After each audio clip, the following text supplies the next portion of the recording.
Welcome to EduCasts, home of EduCasters.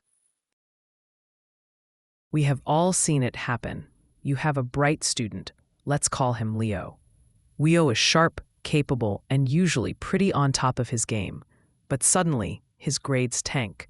He stops turning in homework. Instead of asking questions about the history lesson, he starts cracking jokes to get a rise out of the class. He becomes the class clown, disrupting the flow, desperate for attention. Or maybe you have seen it in the faculty lounge. There is a veteran teacher, Mrs. Higgins. She used to be the one leading all the professional development workshops, excited about new pedagogy. But lately, she's shut down. She isn't talking about teaching strategies anymore. Instead, she's obsessing over the new parking lot assignment. She is filing grievances about the temperature of the air conditioning. She is hyper-focused on her paycheck and her benefits, complaining loudly to anyone who will listen. What is going on here? Why do people who are capable of high-level growth suddenly shift gears and start obsessing over the basics? Most of us were trained on Maslow's hierarchy of needs, that colorful pyramid on the wall of every Psych 101 class. Maslow taught us that you have to climb the ladder one rung at a time. You satisfy the bottom needs, and then you move up. It's neat, it's tidy, and it's linear. But human beings aren't neat, tidy, or linear. We are messy. We jump around, and sometimes when we hit a wall, we slide backward. This is where Clayton Alderfer steps in. In the late 1960s, he took a look at Maslow's pyramid and realized it didn't quite capture the chaotic reality of human motivation. He condensed Maslow's 5 categories into 3: existence, relatedness, and growth, ERG. But he didn't just simplify the categories. He introduced a concept called the frustration regression principle that completely changed the game. For educators, Alderfer's ERG theory is arguably more useful than Maslow's because it explains the backsliding. It explains why Leo is acting out and why Mrs. Higgins is obsessing over parking spots. It gives us a map for the messy days. We are going to break down the ERG framework, explore the mechanics of regression, and look at how we can use this theory to save our students and our colleagues from burnout and apathy. The remix, from pyramid to continuum. To get a handle on ERG, you have to understand that Alderfer wasn't trying to destroy Maslow. He was trying to upgrade him. He looked at the 5 levels of the hierarchy: physiological, safety, love, belonging, esteem, self-actualization, and realized there was a lot of overlap. So he grouped them into 3 core needs that drive human behavior. 1. Existence needs, the why. These are the nuts and bolts of staying alive and safe. It corresponds to Maslow's physiological and safety needs. In a school context, this isn't just about oxygen and water. For students, it's lunch. It's a warm coat in winter. It's knowing that they aren't going to get jumped in the hallway between periods. It's physical comfort. Are the desks big enough?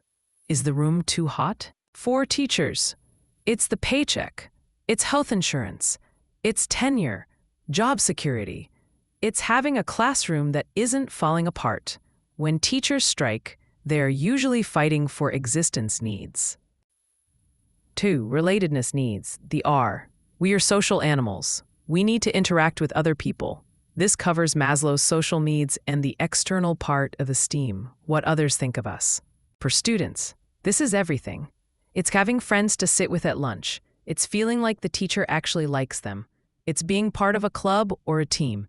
Peer acceptance is the currency of the realm in K-12 education.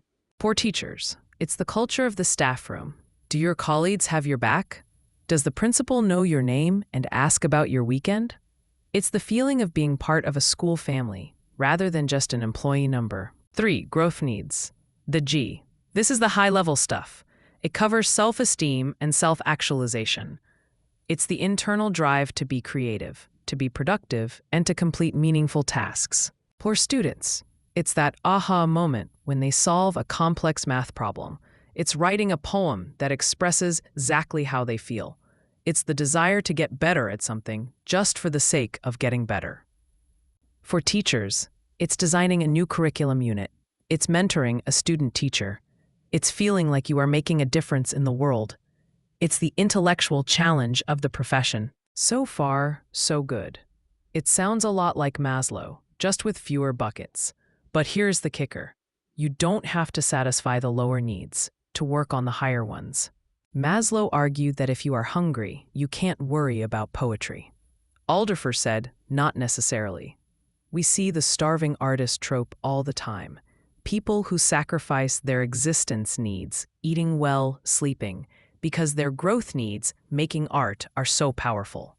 In schools, we see kids who might come from unstable homes, shaky existence, but are still desperate to learn and grow because school is their outlet.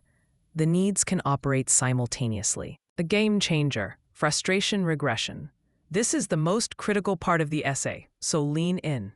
This is what makes Alderfer's theory a diagnostic powerhouse for teachers. Maslow talked about satisfaction progression. You satisfy a need, you move up. Alderfer added frustration regression. If a higher level need is blocked or unsatisfied, the individual will regress to a lower level need and overindulge in it. Let's go back to our examples from the introduction. Case study. Leo the class clown. Leo wants to succeed in history class. He wants to understand the material, growth. But maybe the reading level is too high for him, or he missed a few foundational concepts, and he's totally lost. He tries to study, but he hits a wall. His growth need is frustrated. According to Alderfer, Leo won't just sit there in a neutral state. He will slide down the ladder to relatedness. Since he can't be the smart kid, growth, he decides to be the funny kid, relatedness. He starts disrupting class to get laughs from his peers. He is overcompensating. The more he struggles with the work, the louder he gets. If a teacher just yells at him to be quiet, they are missing the point. Leo isn't being bad because he hates school. He is being bad because his path to growth is blocked, so he is doubling down on relatedness to feel something. Case study, Mrs. Higgins and the parking lot. Mrs. Higgins wants to grow as a professional. She applied for the department chair position, but she was passed over for a younger, less experienced teacher. She proposed a new mentorship program, but the principal shot it down due to budget cuts. Her growth need is frustrated. She feels stuck. She can't move up. So she regresses. She slides down to existence. Suddenly, the exact location of her parking spot becomes a life or death issue. She starts obsessing over the minute details of her contract. She complains about the quality of the coffee in the break room. Is she really that passionate about parking spots? No. She is channeling her frustrated energy into a concrete, lower-level need that she feels she should be able to control. This principle explains so much of the petty behavior we see in schools. When people complain endlessly about trivial physical things, existence, it is often a red flag that they are feeling socially isolated, relatedness blocked, or professionally stagnant, growth blocked. Existence needs, the foundation of the classroom. Let's look at how we can apply this, starting at the bottom.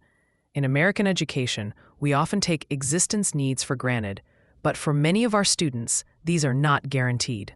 The physical environment. If a student is hungry, tired, or scared, their ability to focus is shot. This is obvious. But think about the subtle existence stressors.